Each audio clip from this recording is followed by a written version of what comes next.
the Geordie. It's the Geordie Turners. I don't know where that came. I don't know where that came. Do you purposely try to do different hellos every time we come on this? I think I do. We're laughing, we're smiling, we're happy, we're still at St Mary's. I've no idea what time it is, but 8:15. Oh, it's gone bright. They put the lights back on. Heavenly. They must have realised we're filming a video. And very, very accommodating.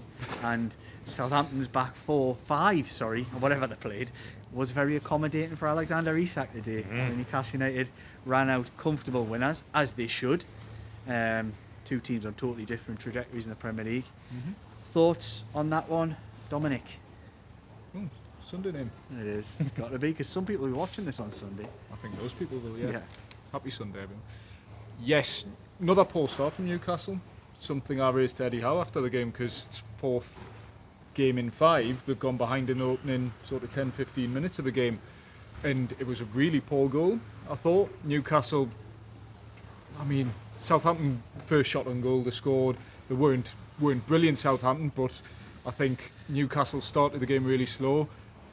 Bit of fortune with the penalty in terms of the referee didn't give it, he gave a corner. I thought it was a penalty, VAR got involved, overturned it. Southampton manager didn't think it was a penalty, but you look at the replays, Alexander Isak is taken out, in my opinion.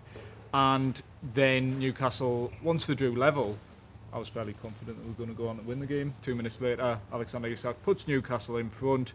And it was a little bit like Wolves, I thought, where Newcastle just strolled to a win, scored 3 goals, didn't have to be great. They were sloppy, particularly last half hour. I thought the game sort of just disappeared, and really, it didn't get away from Newcastle by any means, because they were still in control. This could have easily scored more, but I think 3-1 is probably a fair reflection on on the respective teams' performance, even though Newcastle probably leave that game thinking we could have easily scored 4 or 5 today. Yeah, that to me very much felt like, I don't know if you thought the same, that was playing against a championship team.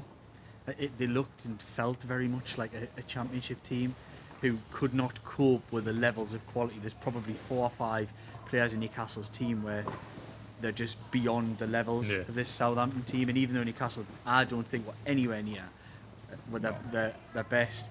A lot of people in the live that we did before, check it out if you want, we're talking about we're back. I don't think that was a we're back performance. No, nowhere near. No, I mean you're right that it was almost like complacency in the final half an hour, wasn't it?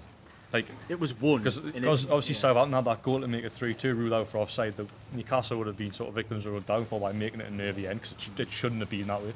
There should have been, the way out of say with 3-2, it is a nervy end. But it shouldn't have time been that as way. well. Yeah, but the scorelines are a reflection of.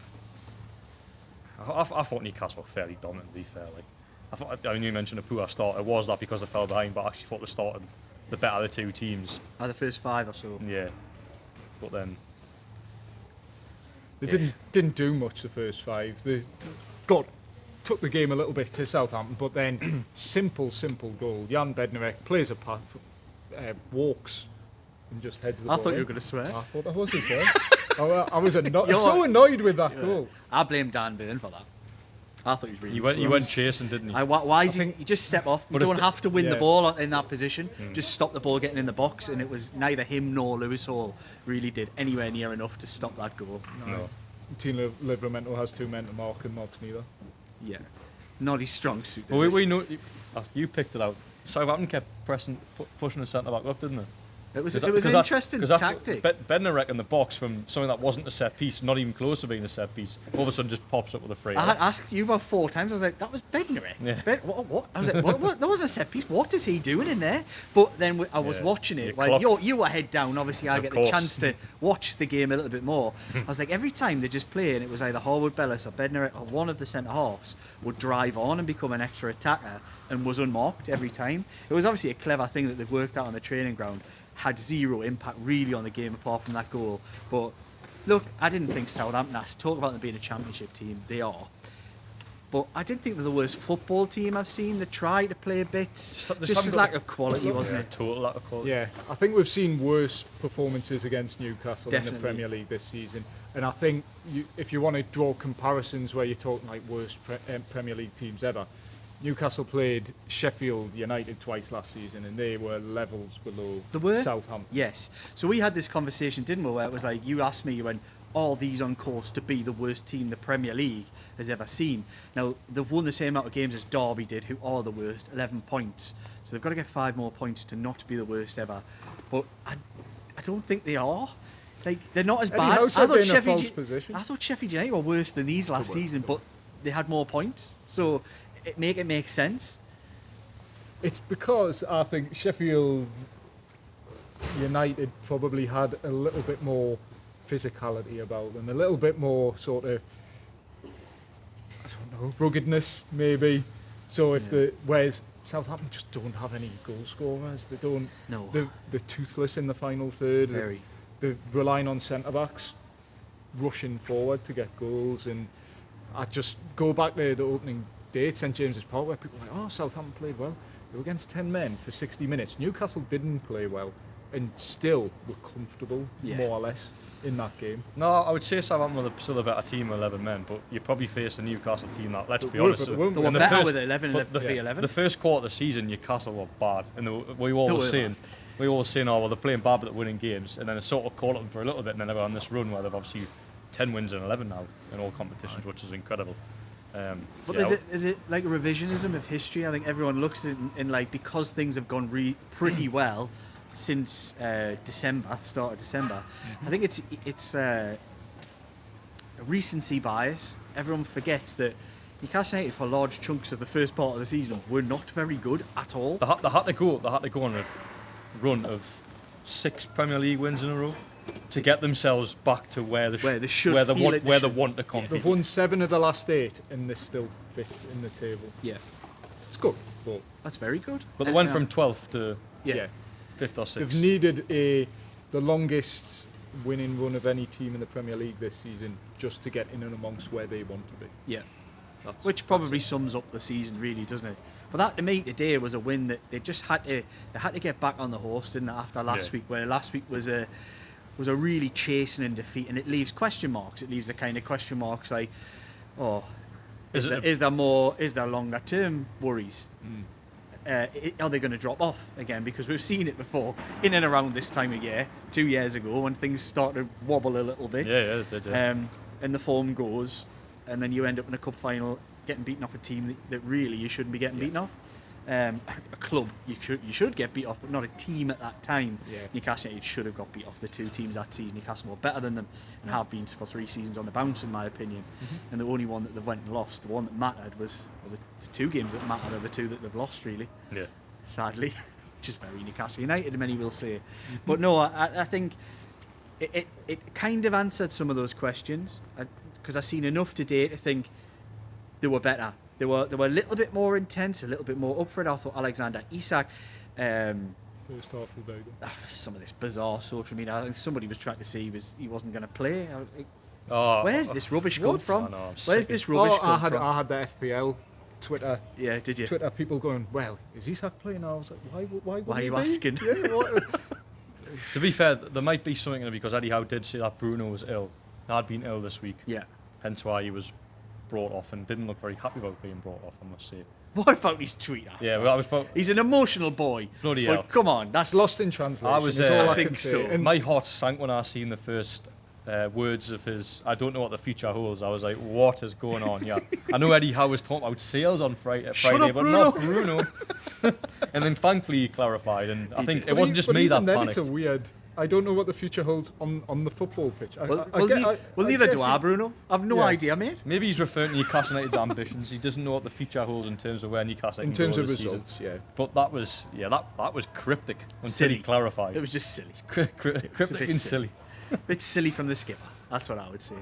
I don't think he's too pleased to come off. I think that's why people maybe read into it a little bit more, because he didn't look totally pleased to come off. What I would say is I don't think it was. He did it respectfully. So there was no huff. There was no tantrums. He's unhappy because he's not used to being brought out brought off the pitch. And it's 2 games in a row now. He wasn't happy right in front of us when he was taken off in the Bournemouth game. He didn't like it, but it's the right thing to do. And Isak wasn't happy coming off as well. You should see his face because he's on a hat-trick. Yeah. But what Eddie Howe's done, and look, we've been the first to criticise him when he hasn't made changes at the right times or hasn't made proper changes. Eddie Howe's making the right changes for the medium to long-term focus and goals of this team. Yeah. And when you're winning in games like this, where you've got a chance to take them off and bring other players on, do it. Yes. So, Bruno, pick your pet lip up. Isak, do the same. Eddie's just doing the right thing for the team. What I will say about Bruno as well, I think some of his frustration, and people may disagree with this, may come from his own performance, because I don't think he played well at all. I don't think two, and that probably takes one to the next point I really wanted to make. I thought of the midfield 3, it wasn't great. Bruno played in a much more advanced position. It's Newcastle taking off. No, there's a plane. They're home now, man. They probably are. The plane flies over, if you can hear that. The midfield 3, I thought Bruno played in a much more advanced position today than I've ever seen him in. He was picking up pockets, and you mentioned like a number 10 at times. I didn't think he had a very effective game. He was always involved, which is what you always want to see, but didn't really massively affect the game. I thought Joe Linton had another little bit of an off day. He wasn't great again today. But when the other 2 aren't quite there, the main man alongside them steps up, scores today, and I thought really grew into the game. And I thought in the second half, I thought he was excellent. Yeah. Sandro Tonali. Best player in the second half. I thought first, when Newcastle struggled early on, I think everyone struggled. The midfield were just not really clicking. But then after Newcastle drew level, Sandro Tonali stepped up and ran the show really from the middle of the park. So that third goal to me, and I described it live like this, I think there was a brutal beauty about it, because God, I'm in full backwards. You know, a brutal fall. Right on the edge of some steps here, by the way, and that was me making a fool of myself. Some brutal beauty about it, because it was direct. It was like a shoulder down from Isak into Gordon, first touch, direct first touch into Tonali, who swaggered through, showed the eyes, and then tucked it in the on the short corner. Yeah. It was just beautiful, but in a really direct manner. So I loved that third goal. And the second goal, I was making strange noises from the press box up there when that second one went in. It was the way that Jacob Murphy, he could find Alexander Isak in a maze. Like it's like he could find him anywhere. He just opened his body up, and with the instep just played it perfect. But it was fast. It was a ping straight in Isak, and nearly went again there. Get back away from those steps. You get there. I'm getting excited now. Like perfect with the instep right in Isak, and it was hard and it was fast at him. And the weight at which he took that ball, moving at speed on the run, into his path, across the defender, and then just slotted it in. Honestly, he's something else. Even the penalty was just. I don't know how these players sometimes have the balls to take penalties like that. I'm fine. I'm all right. I'm not going to go. I took a stance this time. I just don't know how they have the balls to take these kind of penalties. Like, it was sort of like stutter. The stutter. Then confidence. It is, and it's a confidence of a goal scorer who knows where the back of that net is and knows every time he hits the ball, it's going in it. There was a stage where I went through where I wasn't really confident with Alexander Isak on penalties. It was ever since that Burnley game when Callum Wilson came back and demanded that they took the penalty off him, and then Isak took the penalty and missed. Didn't he not miss 3 or 4 in a row after that? No. It was like there was one in pre-season. He missed one in pre-season, then he missed one where he missed the Burnley one, and he missed one for Sweden as well. So he missed 3 penalties in a row. He's only missed one proper one. Yeah. But it's in his head, he's missed 3. A little bit jittery with Isak on penalties, but. He was 100% man before Callum Wilson got into his head at Burnley away on. He was, and Callum Wilson will not be a happy man today, will he? He will be a happy man because he can't say it won, but Alexander Isak's went clear of him, hasn't he, in terms of goal scoring? Yeah. For Newcastle United, he was already ahead of him. Is that right? He was already ahead total goals, but before today, it was Wilson on 47, Isak on 46 in the Premier League. Now Isak's on 48, 100 behind Alan Shearer. So what? Wait there. He's on 48, so he's got 2 more for the 50. Yes. Right. 50 Premier League goals. Where does that put him in the overall? Is there anybody else who's ahead of him? What do you mean? Nobody. He's number 2, you said, yeah? Yes. Oh, He's yeah. in Premier League. Oh, yeah. So, If you want to go to other clubs, Matt Letizia is probably above him. But we don't like Matt Letizia. James Beattie's there was probably quite a big song and dance me about Wilson being second in the Premier League goal scoring charts in Newcastle after Burnley, where it's just Isak could say, aye. It was his ambition. It was his ambition for a while, and fair play to him for doing it. But yeah, Isak's come along and just smashed. I mean, he's best striker in the Premier League. It's like 19 goals this season. How many is he going to score? 30. I think he's going to score 30. How If many he was it last stays year? fit, 20, He'll push it if he stays fit. If he stays 26 last year. 25. 25 last year. If he stays fit, he'll beat last season, and I think he'll get 30. Shiva's got the record 21st century, 28. The way he's he'll beat it. well, so what? He needs another 10. No, 10 would break it. yes, he needs 10 in the Premier League.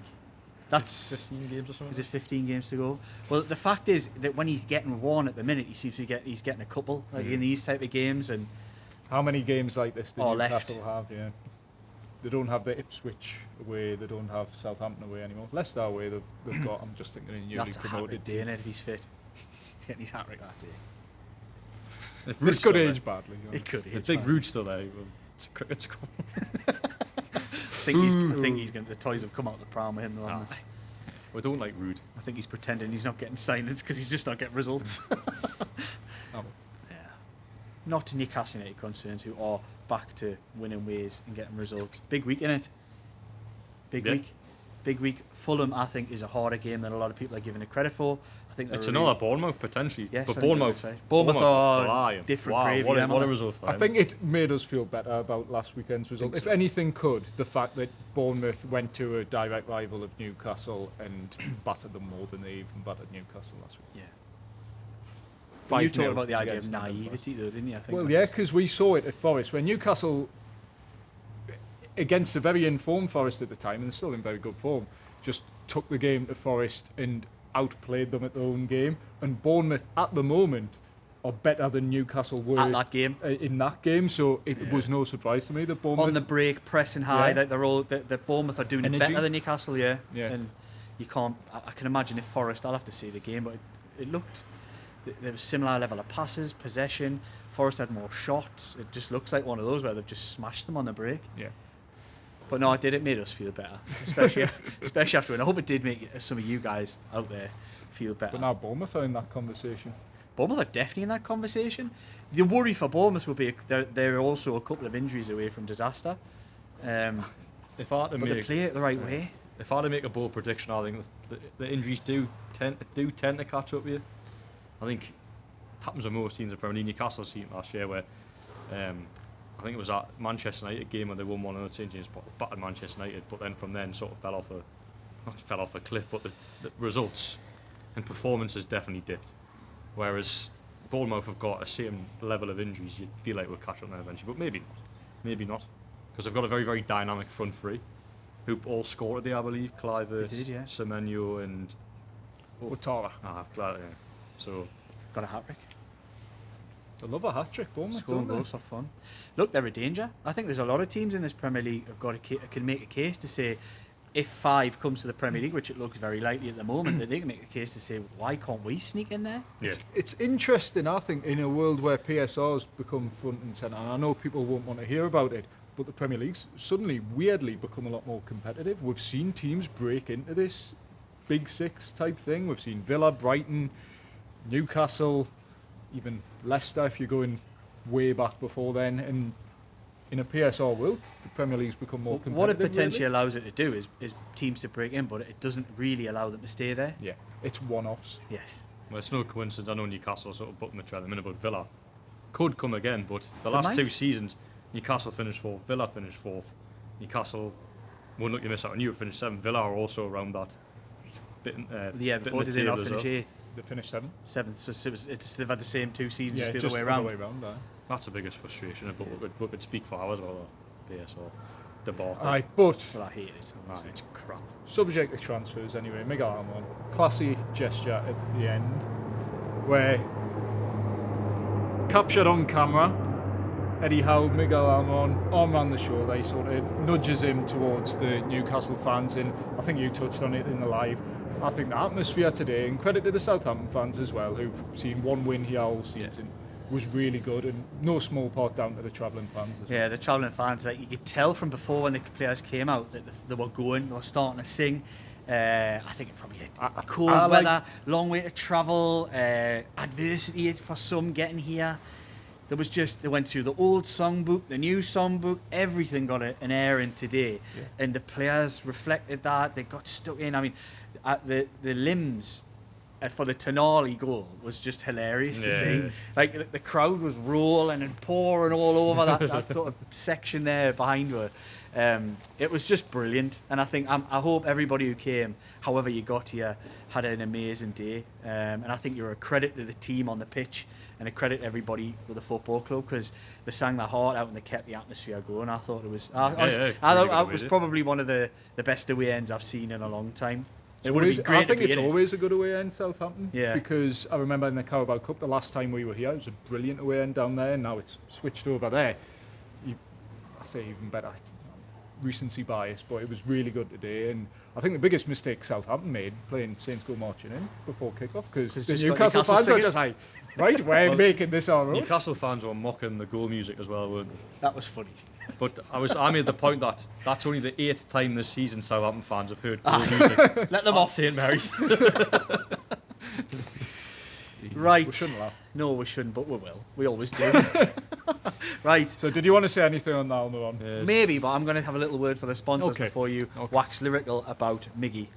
Am I going to do that? Okay. I don't know. Okay. I'm just preempting you. Right.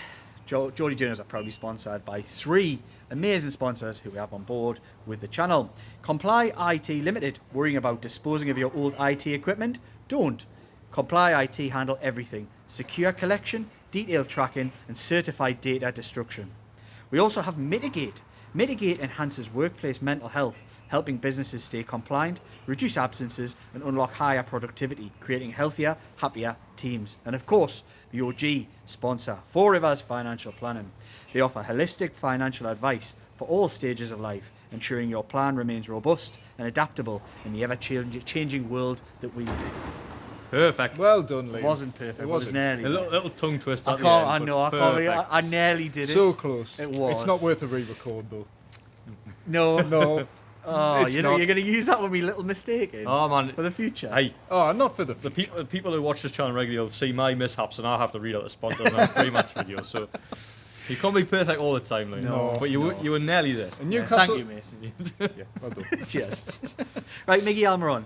It was quite an emotional. Felt like farewell.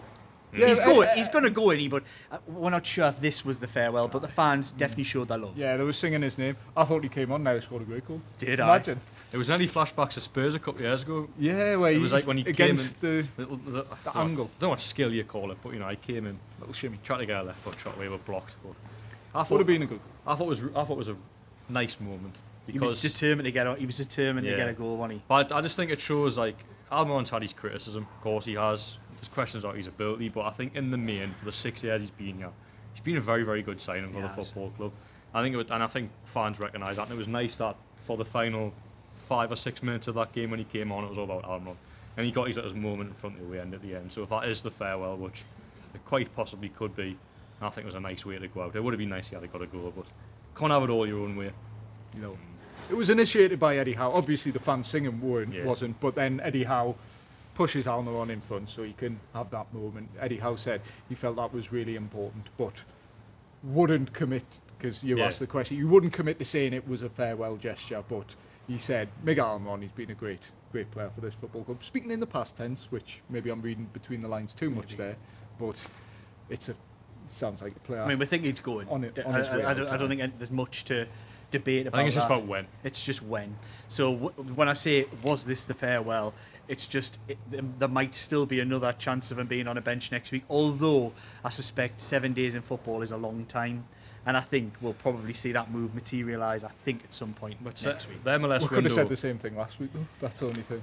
Quite possibly, although we did know of hold-ups back then, whereas now it doesn't seem to be. The green light has been given. The wheels have been greased on the deal, and things seem to be moving a little bit more. Yeah. That's correct. I think it's probably gearing up towards the MLS transfer window opening on Friday. Yes. So Because I think Fulham's the 1st of February, isn't it? So it could well be that he goes. Well, I study how about the MLS transfer window in a roundabout way. Yeah. But he said he just wants any business done as soon as possible inside Newcastle's transfer window. He doesn't want to be waiting. The MLS transfer window open till April. He doesn't want to be in 2 months' time still having Almiron. Well, nor does the player. Yeah, you know that's us. Like, I mean, the point of it's not fair. It's not fair on the player. That club aren't going to let that happen. You don't go, Harvey Barnes is injured. We'll wait till he's back. You could. They might. No, they'll not. It'll happen. I'm pretty sure it'll happen. Yeah. Good. It's probably not a Martin Dubravka farewell then. It's a proper one, I think. This one. Yeah, the Martin Dubravka farewell. I think to the player it was a farewell. It was more emotional, I thought. Dubravka was saying bye. Yeah, no, he was. He was. But then Eddie Howe and Paul Mitchell were like, "No, you are not. You are staying." Yeah. I think that farewell might well still come, but it might be on the end of the season. Yes. Although he did say we're going to get on this journey together now, didn't he? Are you? Was it you? He's never shut down a new deal with Dubravka, but He wants him to sign one? But I don't think the player would really want to do that, because in 6 months' time you probably won't be the number one. And it probably further complicates the situation when we know they want to strengthen in a goalkeeping department. Then does Martin Dubravka become a number 3 if Nick Pope also stays when he's signing a goalkeeper? He doesn't want that. And it doesn't make any sense. I think the least complicated way of going about this is one of those two leaves at the end of the season, in my opinion. Yeah. That'll either be Nick Pope or Martin Dubravka. And another one, I reckon.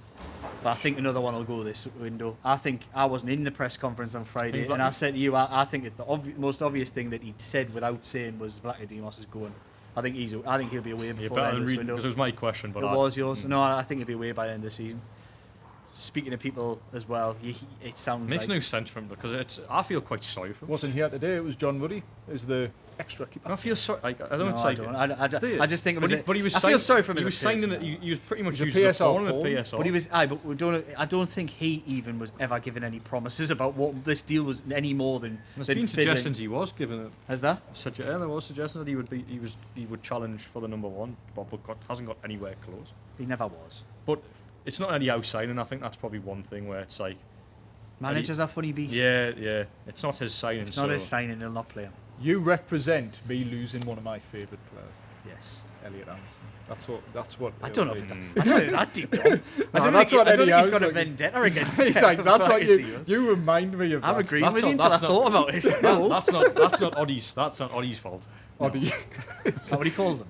I don't know. I was debating. I don't know where it's Odysseus or Odysseus. Odysseus is very ancient Greek. Yes. No, I call him Odysseus yesterday. But anyway, who knows? One of the two. Yeah. Oh well. Sounds like a name from like a saga or something, doesn't it? Like some kind of ancient Greek thing. Right. Oh well. Good night, I think. Yes, it's a late one. Nice quick video, lads. We need to go and drive. We need to get back safe and well this evening. So safe journeys to anybody who's watching this, if you are there. And I hope you have a lovely weekend for everybody else, because it certainly helps when Newcastle United win football matches. Keeps a smile on our faces, lads. Yeah. Right. Good night from the Geordie Journos. You can do all the bits and bobs that you want to do, like, comment, share, subscribe. Never said that for a while. There's also a little button there you can donate if you really feel the need to. Find some fantastic donations on the live. Of course, you can find all of our sponsor details down here below, and the Geordie Journos shop if you fancy a t-shirt. I haven't worn my hoodie yet, but I need to wear it for a video. Put it on. Right, good night from Dom, from Jordan, from myself, from St Mary's. For 3 more points for the Mighty Macs.